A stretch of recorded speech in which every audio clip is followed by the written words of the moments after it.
Una tarea que me toca hacer en esta dinámica de moderar la mesa es pues tratar de encontrar, tratar de exponer, tratar de hacer una especie de planteamiento en el sentido de pues aquellos aspectos que a mí me parece que es interesante resaltar en la medida en la que, bueno, pues nos habíamos planteado que en este panel se trataran pues estas diferentes maneras en las que las organizaciones indígenas han tenido una relación con el Estado y cuáles han sido los ejes principales que han caracterizado en diferentes países, en este caso pues México, Ecuador, Brasil, pero bueno, no nada más estos países en América Latina, y que, bueno, pues se presenta una serie de, se puede decir de alguna manera, formas semejantes, parecidas, paralelismos que tienen que ver con cuál ha sido el origen de estas organizaciones, cuál ha sido su desarrollo. Evidentemente una mesa no puede tratar ni abordar de una manera muy profunda todas estas temáticas, y bueno, pues yo resaltaría fundamentalmente aquellas que tienen que ver con esta necesidad que tienen los pueblos indígenas de organizarse para enfrentar toda esta situación que tiene que ver con la defensa de sus recursos, puesto que estamos viendo que evidentemente a nivel mundial hay una ofensiva muy fuerte por parte de todo el sistema que se desprende a partir de toda esta crisis civilizatoria, esta crisis ambiental de la que hablan los especialistas, y que tiene que ver con,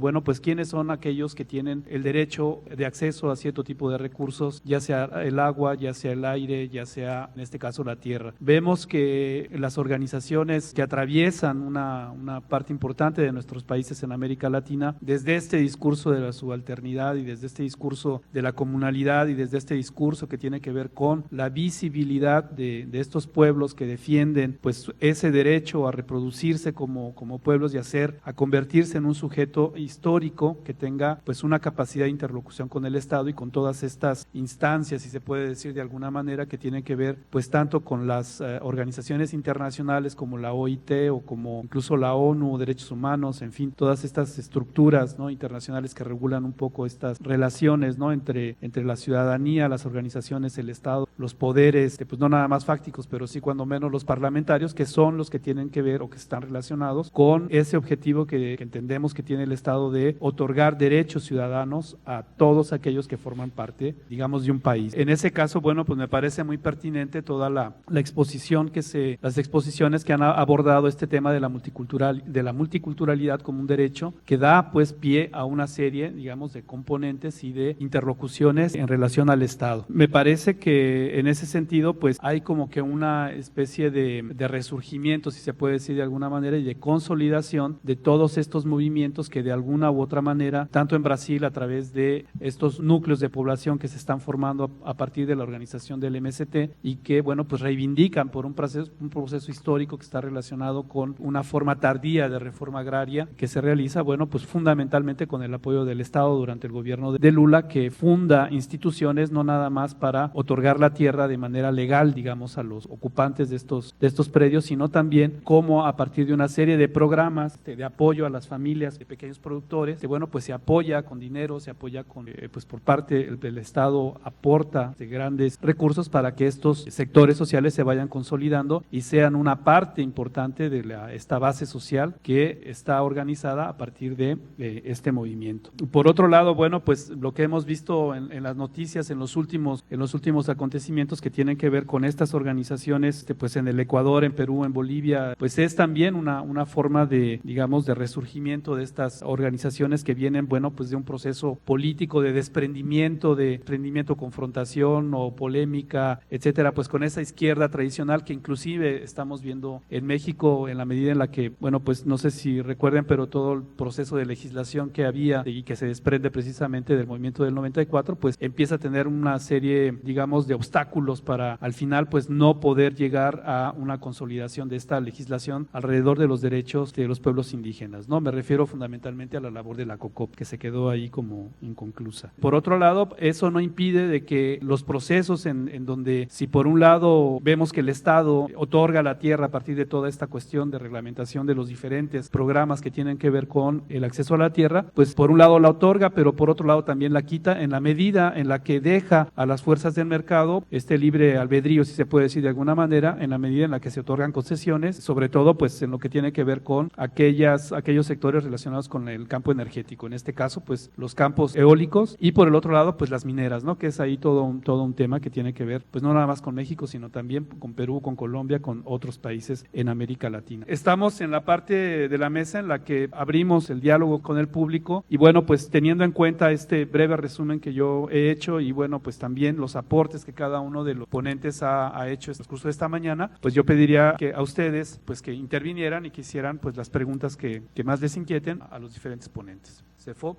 Muchas gracias, qué bueno que están aquí, eso anime a pensar y a actuar a los que medio escuchamos. Bueno, un tema es de Cherán a Sao Paulo, pasando por Ecuador y Oaxaca, pues en todos lados se experimentan esas continuas alianzas, rupturas, divorcios entre movimiento indígena campesino y partidos políticos. Sin embargo, de cualquier manera, pues como que la tirada es llegar a la administración, llegar al presupuesto, sea en el municipio de Cherán o sea en Bolivia, gobernar el país. Aquí el punto que me gustaría saber su comentario es si una vía, por ejemplo, es la de Evo Morales, Bolivia, el MAS, conjunto de alianzas para llegar a poder gobernar. El otro asunto, bueno, muy importante aquí para nosotros en México, es el de cómo se está concesionando todos los recursos, agua, luz, aire y demás. En particular, una pregunta para Betina. Reconociendo como se nota, pues, toda la justeza de esa lucha, la solidaridad que ha recibido. La pregunta es, ¿qué tanto le cala a su movimiento el discurso medioambiental? Por esto, las eólicas se presentan como una buena alternativa pues para evitar que se acabe el mundo. Entonces, frente a los pajaritos que matan las hélices, pues es más importante salvar el mundo porque tendremos menos óxido de azufre, etcétera, etcétera, ¿no? Entonces, eso es muy importante, salvar al mundo. Y ahí mismo, el otro tema que es muy, muy interesante en términos de cómo cala en la conciencia el hecho de que el aire va a seguir siendo de México, o sea, nada más se concesiona por un periodo y además se usa y se regresa casi como estaba y de pilón, imposible que ustedes o nosotros pudiéramos como retenerlo para usarlo. Es un tipo de bien tan particular y fluido que no podemos agarrarlo y entonces, ¿qué caso tiene que nosotros estemos defendiendo nuestro aire si de todas maneras seguirá siendo de México? Y junto con esto, algo que es muy fuerte en el discurso oficial, los créditos que otorga el Banco Mundial para eólicas, que les aprovecha Gamesa, Repsol y demás, tienen como condición de que no los maneje el gobierno. La condición es que el crédito sea manejado por la iniciativa privada. Y entonces hay un doble negocio, ¿verdad? El crédito, etcétera, etcétera. Y incidir para que esta cuestión de la energía en México se privatice sin que se llame sin privatizar. No se llama privatización. Entonces el punto es si esto les hace mella o les hace los mandados como el viento a Juárez. Primero agradecer a todos los ponentes todo lo que nos han compartido y en muchos lugares,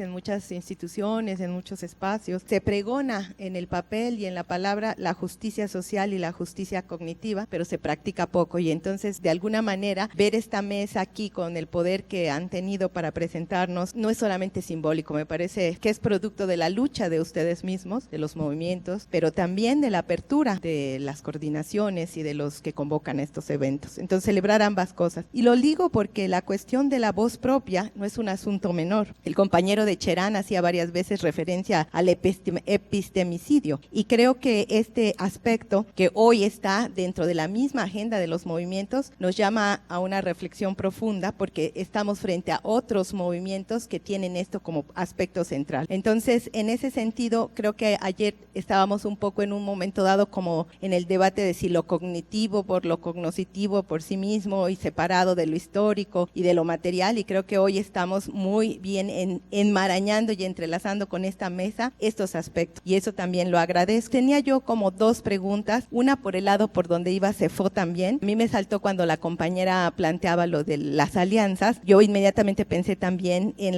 cómo les va con los medioambientalistas europeos y cómo logran salvar esa gran diferencia, porque bueno, hay una diferencia de un conocimiento situado y de una lucha situada, si nos podría decir más la compañera, y también oí que ella trabaja con mujeres, si pudiera abordar qué papel están jugando las mujeres de las comunidades en esta lucha que nos ha compartido. Y la otra pregunta que tengo para el compañero del MST es, conociendo un poquito, no mucho, porque no conocemos mucho, pero la lucha del MST, hemos en otros contextos oído hablar de la universidad como el gran latifundio también, pensando en este epistemicidio y en esta dimensión que hoy también se está integrando en estos movimientos como ustedes. Entonces, si nos pudiera decir un poco más sobre los retos que tiene la Escuela nacional de la que nos contó y un poco más sobre esta crítica que me parece muy fuerte de la universidad como el gran latifundio. Gracias. Mi pregunta va para cualquiera de la mesa. Me parece que el sostener cualquier lucha requiere de movilizar a todas las generaciones. Entonces no he escuchado mucho sobre la composición de los liderazgos, sobre qué está haciendo cada grupo para integrar a jóvenes, adultos y adultos mayores. ¿Qué podrían decir, sobre todo en el caso de Pedro Ancherán, cuando sabemos que el Consejo de Ancianos es una figura muy importante dentro del pueblo purépecha? La última. Sí, muchas gracias por la intervención, fue muy elucidadora. También me parece muy importante el recuento, ¿no?, de sus propias experiencias, como lo que decía Xóchitl, la voz propia. Yo tendría un par de preguntas, particularmente en términos que tienen que ver también con la discusión que ya estaban enunciando un poquito acerca del medioambientalismo, de las nociones de desarrollo que también son muy importantes, y me interesa particularmente para el caso de Ecuador, para el caso de Brasil. ¿En qué sentido? Claro, las ponencias tienen que ser muy acotadas, muy cortas, etcétera, en tiempo. ¿Qué está pasando en los últimos tiempos con la ofensiva gubernamental contra de los pueblos indígenas en Ecuador, ¿no?, de los gobiernos progresistas y entre comillas? Y por otro lado, para el caso de Brasil, efectivamente, sin negar los avances de Lula, de Fomecero, de, ¿cómo se llama el otro? Bolsa Familia, etcétera, son muy importantes. Pero ¿qué está pasando? ¿Cómo ven ustedes para adelante lo que está sucediendo en ambos países con matices diferentes, con toda esta controversia acerca de lo que es izquierda ya también, ¿no?, en esos países? El primer problema al que nos hemos enfrentado y nos seguimos enfrentando es precisamente a cómo plantear, no es cómo plantear, nuestra lucha es nuestra lucha contra el capital multinacional, por la defensa del territorio, por la vida, por nuestra vida, por seguir siendo nosotros, porque sin nuestro territorio ya no somos. Y entonces, efectivamente, esto ha chocado. El hecho de decir, estamos contra un proyecto eólico, ha chocado con algunos, organizaciones y personas que piensan que el hecho de solamente producir energía eólica, energía que va a sustituir a los combustibles fósiles, es la alternativa. Sin embargo, están viendo la realidad muy fragmentada, en el sentido de que no observan de que estas mismas empresas que han provocado este problema ambiental son las mismas que ahorita están promoviendo la energía eólica. Y el último fin de esa energía eólica en nuestros territorios no es el mejorar el ambiente, sino son las ganancias que les puede dar la producción de esta energía eléctrica. ¿Y por qué lo decimos? Porque si vemos México no va a dejar de explotar los yacimientos de energía fósil en México por la energía eólica. No hay una sustitución del consumo energético en México, o sea que no es una realidad, es un negocio solamente. 2, la producción ¿hacia dónde va? Va hacia las empresas y va hacia las mineras, que dentro de toda la extracción de las empresas extractivas es de las más nocivas. O sea, energía natural verde para las mineras que destruyen mantos freáticos, tierras, vidas, todo. O sea, nosotros desde esa perspectiva, nosotros tratamos de decir, finalmente nosotros no estamos quizás contra la energía eólica. Si esta energía eólica fuera utilizada en beneficio de las comunidades y realmente fuera sustituyendo la energía fósil y fuera vista desde otra perspectiva, no esta perspectiva de explotación también de la naturaleza, porque eso también se está haciendo desde la energía eólica. Desde ahí nosotros nos posicionamos en ese punto y finalmente tenemos el derecho de defender nuestro territorio y defender nuestra vida, porque ahí estamos luchando por nuestra vida. No estamos luchando solamente por el aire. El aire efectivamente pasa y se va, lo usan las empresas, sin embargo, no se pueden los aerogeneradores colgar, se tienen que instalar en nuestro territorio. Y con esa instalación en nuestras tierras y en nuestro territorio nos están ocasionando muchos problemas. Están, como decía el compañero Cherán, se está fraguando una especie de neocolonización en la región del Istmo de Tehuantepec, una nueva forma también de neolatifundismo, porque ahora son las empresas multinacionales las que están acaparando grandes extensiones de tierras, y lo peor es que no están respetando, porque todas estas tierras, yo les dije inicialmente, la región del Istmo, somos varios pueblos indígenas que estamos ahí asentados de manera ancestral, y entonces esas tierras son comunales, son tierras que nosotros las las tenemos y las hemos heredado de nuestros ancestros. Todo se está violando en México en aras de la cuestión de la energía eólica. Están desplazando también la alimentación, están desplazando, contaminando el mar, hay una serie de impactos que quizás ahorita todavía no son medibles porque el primer proyecto grande se colocó en el 2007. Sin embargo, hay un estudio, por ejemplo, del Banco Mundial donde dice que por un parque eólico de 98 aerogeneradores mueren al año cerca de 3,000 murciélagos y 6,000 aves. En este momento en el Istmo de Tehuantepec ya tenemos como 1,500 aerogeneradores. Cuenta de cuántas aves y cuántos murciélagos. Y eso va a romper también el equilibrio biótico, ecosistémico. ¿Por qué? Porque nosotros en la región hay paludismo, hay dengue y ahorita hay chikungunya, que dicen que vienen de los moscos, aunque lo dudamos. Pero bueno, todo eso, ¿quiénes que comen? Los pájaros y los murciélagos, pues también comen insectos. Entonces ahí están rompiendo un eslabón del ecosistema, ¿no? Bueno, las alianzas hemos tenido algunas con algunos grupos ambientalistas, pero sí se limitan mucho a tratar de apoyar nuestra lucha, porque no va con la visión de ellos, pero yo digo que es muy fragmentaria su visión en ese sentido, de no analizar de dónde viene el capital, de cuál es el objetivo de esta energía eólica. La cuestión de las mujeres, en el Istmo, pues también, o sea, las mujeres hemos protagonizado de todo, ¿no? Papeles muy importantes, porque también pues estamos defendiendo la vida, estamos defendiendo el territorio, y pues una parte fundamental de esto somos las mujeres. Entonces las mujeres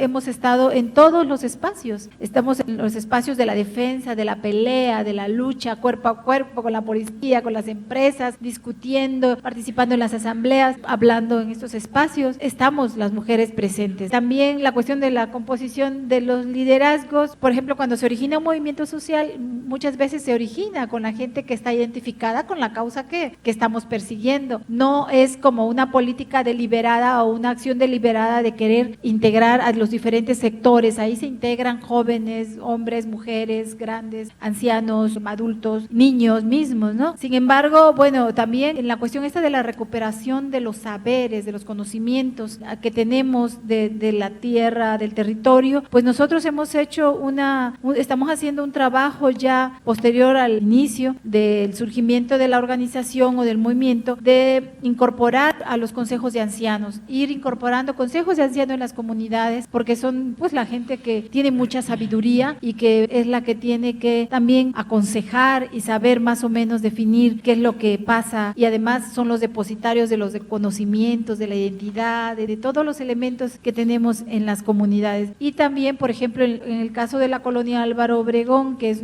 donde estamos en contra de los partidos políticos, ahí pues se hizo una incorporación muy fuerte de jóvenes, sobre todo para formar la policía comunitaria. La policía comunitaria, que es la que se enfrenta a las empresas, que es la que cuida la comunidad, y ahí pues se incorporaron muchos jóvenes, y fue porque ellos levantaron la mano. O sea, no es una cuestión de que digamos tiene estas características, sino y es un servicio también. Pouco falar sobre três questões, três elementos que saiu da plenária. Primeiro é pouco um campo mais interno, que é falar sobre a Escola Nacional Florestan Fernandes, uma escola de formação de quadros que trabalha basicamente três modalidades de curso. Primeiro, são cursos voltados para estudar pensamento latino-americano. Então, temos 2 cursos na Escola Nacional. Temos um curso mais interno para o Brasil, para os militantes dos movimentos sociais, todos urbanos e rurais, e temos curso mais também no mundo da academia, mestrado, especialização, mas tudo com foco na área, né, da educação e com foco na área das agrárias. Então, a escola que completou 10 anos nessa ideia de... A escola não é do MST, é uma escola dos movimentos, né, dos movimentos sociais, enfim, que estão ajudando a construir o processo pedagógico e o processo político da formação de dirigentes quadros. Fica em São Paulo, fica numa cidade chamada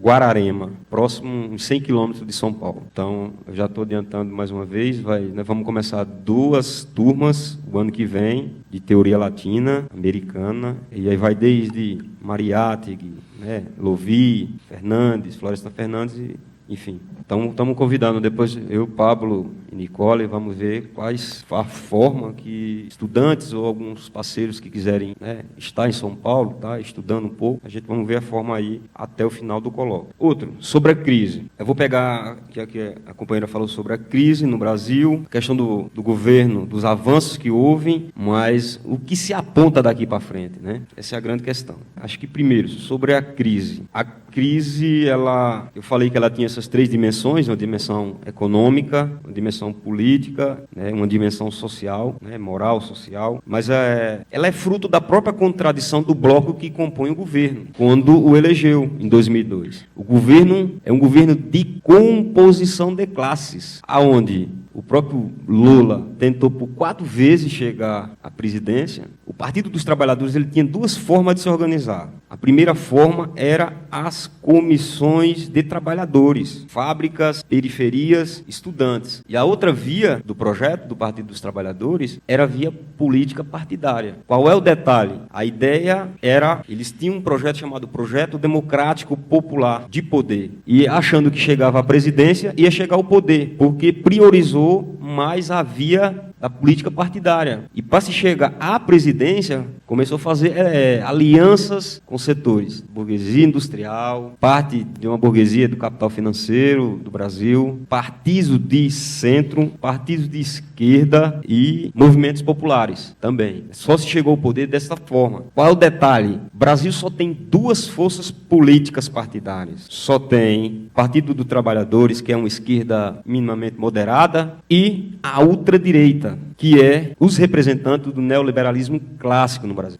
Vendedores do patrimônio público do Brasil, venderam metade da Petrobras, setor energético, setor de telecomunicação, setor telefônico, enfim, setor financeiro, os bancos estatais, uma boa parte foi privatizada. Então, essa parte, ela está tentando voltar ao poder, e há uns 5 anos vem tentando dar um golpe, um impeachment, e tem grande representação no parlamento brasileiro. Qual é o detalhe? Esses partidos de centro, agora, com a saída de uma parte da burguesia, estão tentando procurar, ou seja, se acomodar em outro bloco. Qual é o bloco? A ultradireita. O que tem de mais arcaico no Brasil é o parlamento, ou seja, o grupo mais conservador dos últimos 50 anos no Brasil conseguiram se eleger nessa última eleição, em 2014. Para você ter uma ideia, os caras defendem claramente isso. Primeiro, tem um grupo de um fundamentalismo religioso contra as relações homoafetivas, entende? Para ele, família é homem, mulher e criança, certo? Xenofobia, uma elite política preconceituosa, que é contra o movimento LGBT, e outras coisas mais, contra aborto, enfim, uma série de questões que se tem, né, no parlamento brasileiro. E aí vai desde o aumento de recursos do Poder Judiciário, enfim, são um emaranhado de pautas conservadoras que estão votando e estão passando. Por exemplo, cortar direito dos trabalhadores, seguro-desemprego, certo? Abono salarial. Para se ter uma ideia, os caras, eles estão tentando aprovar uma lei no Brasil para que se aposentem, se não me falha a memória, acho que é 85 anos de idade. A média de vida no Brasil é de 75 anos. Então, é isso, que tem uma das principais lideranças, vocês aí, né, que estão no campo mais popular, uma das principais lideranças é o presidente do parlamento, ou da Câmara dos Deputados, chamado Eduardo Cunha. Então, esse é o cenário. Então, o governo monta uma equipe, sua política econômica, sua equipe econômica de governo é uma política, digamos, os representantes são neoliberais clássicos. Então, tentando, dentro do governo PT, trazer pautas neoliberais, como concessões, perda de direito, a lei da terceirização, enfim, estão tentando isso. E o governo não sinaliza para os movimentos, é um governo medroso, que não conclama o movimento, né? É um governo meio tecnicista. E o que vem pela frente, provavelmente, é o que vai acontecer, não só no Brasil, me parece, é golpe, no caso do Brasil vai ser um impeachment, provavelmente um impeachment, né? Nós estamos tentando montar uma frente para não acontecer o impeachment, uma frente popular, mas há um realinhamento de uma burguesia interna no nosso país que está insatisfeito, que parou de acumular, parou de concentrar renda, parou de concentrar terra e agora estão procurando se realinhar com os Estados Unidos e com o Partido Social Democrático do Brasil Brasil, que é o PSDB. E provavelmente vai ser feito dominó. Caiu o Brasil pelas alianças, pelos acordos comerciais, vai se cair outros países progressistas ou populares da América Latina. O que vem pela frente não é muito bom, não. Porém, nós temos que ter um entendimento que as mudanças estruturais de nossos países não vai ser feito por partido político, e sim pela força popular, força do povo. La propuesta de la plurinacionalidad encierra varias dimensiones, pero la base fundamental tiene que ver con la comunidad. En el periodo que hablaba de que la comunidad es reapropiada y recreada como espacio político-cultural y obviamente también económico, esto conecta con muchas facetas que derivan en la propuesta del movimiento indígena, que tiene que ver con las formas de producción, es decir, no industriales en el sentido empresarial, sino aprovechando los conocimientos de los pueblos indígenas, los conocimientos ancestrales, aprovechando tecnologías ancestrales. Eso le acerca de manera directa a los discursos ecologistas de la época y obviamente posteriormente se desarrollan hasta el 2008, que se conecta con los derechos de la naturaleza. No es una vía así tan directa, pero digamos, lo sistematizo así de manera esquemática. Lo otro, una cosa que el movimiento indígena tiene presente en el caso ecuatoriano es que la realidad de los pueblos indígenas no puede ser resuelta, el problema de los pueblos indígenas no puede ser resuelta en el ámbito local ni específico solo de los pueblos indígenas, sino debe ser resuelta en el ámbito de lo nacional. Por lo tanto, esto involucra la transformación del Estado, pero también la transformación de la sociedad, que se llama la sociedad neocolonial. Por lo tanto, la consigna general de la propuesta es del Estado plurinacional y la sociedad intercultural. Esa es, digamos, como la base de la propuesta del movimiento indígena ecuatoriano. Y en ese sentido, de ser entendida y resuelta la situación de los pueblos indígenas en el ámbito nacional, obviamente eso involucra también alianzas. El movimiento indígena siempre estuvo presente de que inevitablemente debía tender alianzas, y las alianzas más inmediatas eran con los sectores obreros de la época. En los años 80 teníamos un movimiento sindical bastante fuerte, que en los años 90 fue finalmente derrotada y casi disuelta, y que en los últimos años, producto del modelo modernización capitalista que está impulsando el gobierno de Rafael Correa, aunque él lo llama de socialismo del buen vivir, pero bueno, cada cual tiene derecho a inventarse mitos, ha provocado también un resurgimiento del movimiento sindical, no solo porque han sido fuertes iniciativas privadas, industriales que han estado surgiendo en este periodo del gobierno progresista, sino también porque a la par de esto, el gobierno está empujando reformas a los derechos laborales que involucran algunas aperturas progresistas, por así decirlo, pero al mismo tiempo impulsa también reformas que son realmente conservadoras y de bastante medida retroceso. Una de ellas, por poner el ejemplo, en las últimas reformas que intentó introducir en el nuevo código, el gobierno intentó poner un nuevo código laboral. En ellas ponía que las amas de casa tenían derecho a la afiliación al seguro social. Todos estamos de acuerdo con eso, nadie puede estar en contra, pero al mismo tiempo que ponía eso en el nuevo código, ponía de que los sindicatos reconocía el derecho a la huelga, pero la huelga lo podrían hacer en horas no laborables y fuera del centro de trabajo, por ejemplo. Si se hacía huelga en horas laborables y dentro de trabajo era delito. Y la otra reforma que era más peligrosa era que los sindicatos ya no tendrían capacidad de negociación colectiva. Los dirigentes sindicales, al escuchar esta reforma, decían, bueno, nos vamos a quedar los sindicatos para celebrar los cumpleaños de los dirigentes. Así es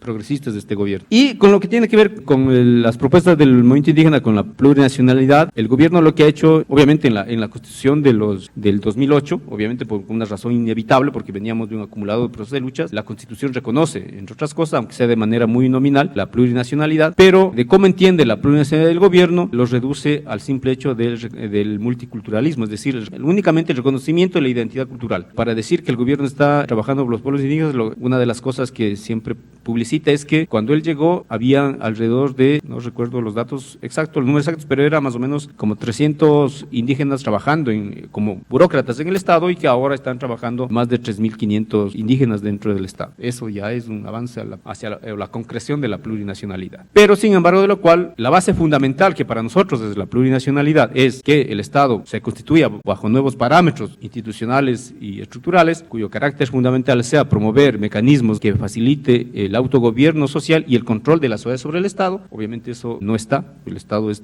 totalmente vertical y lo que está desechando es que la capacidad jurídica y política que tenían las comunidades o la comuna, en el caso del ecuatoriano, lo ha ido disminuyendo en cada una de las leyes. No le interesa para nada crear una nueva ley de comunas, la que decía que está desde el 37, no intenta reformar la ley ni poner una nueva ley, pero sí temas que reducen la capacidad de la comuna va poniendo en distintas leyes incluidas en el código. Incluso hay un decreto del gobierno, el decreto 16, que una de las razones para disolver una organización social, entre ellos la comuna, es que hagan actividad política. Esa es la situación con con este gobierno. En la parte que pudiéramos recoger de lo que preguntan, lo primero tal vez se oiría hasta contradictorio si nosotros estamos retomando la parte de una organización que se viene dando en los pueblos originarios, sobre todo en la comunidad, es la parte del recoger los saberes de nuestra gente mayor, y entonces dirían ustedes cómo en el Consejo Mayor alguien con todavía no una edad tan avanzada, y yo creo que esto pues más bien se responde en la cuestión de que en nuestro Consejo Mayor de Gobierno Comunal, en palabras en nuestro idioma, los que han asticha, pues es más bien la gente que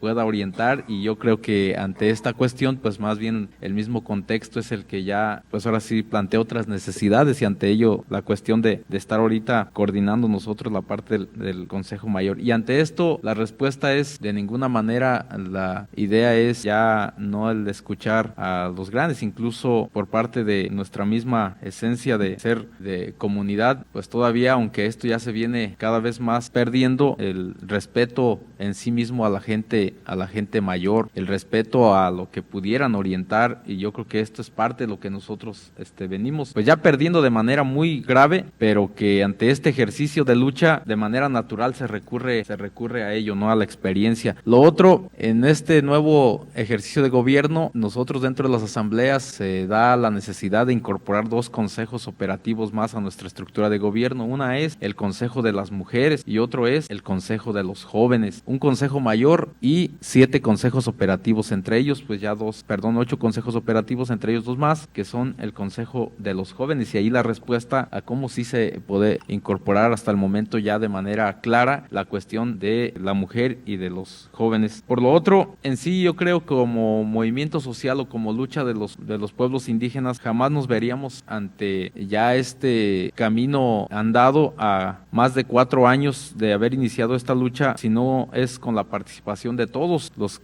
que de alguna u otra forma coinciden o tenemos un punto en común, y nos referimos a este modo de poder hasta también de manera natural ejercer esta cuestión de sumarnos y de tender nuestro hombro de cada uno de los colectivos. Cherán, hasta el momento no podríamos nosotros pensarnos en que estuviéramos viviendo esta cuestión de nuestro seguimiento de nuestros usos y costumbres si no fuera por el tender la mano, el tender el hombro, todos y cada uno de los colectivos, todos y cada uno de los académicos, y yo creo que también es momento de poder agradecer esta parte hasta en este espacio donde se dice pues ya el momento de tener la disposición de escucharnos y decir algo existe que está pasando en nuestra realidad, en un pueblo vecino, pues ya es ya motivo de decir también están en ese mismo momento pues ahora sí tendiendo el hombro hacia con nosotros, ¿no? Y entonces pues esta es la respuesta que podemos dar ante esto que plantean, cómo ejercer las alianzas y el poder gobernar. Pues esta es la manera, tal vez algo de manera que nosotros decimos sin convocar, sin nosotros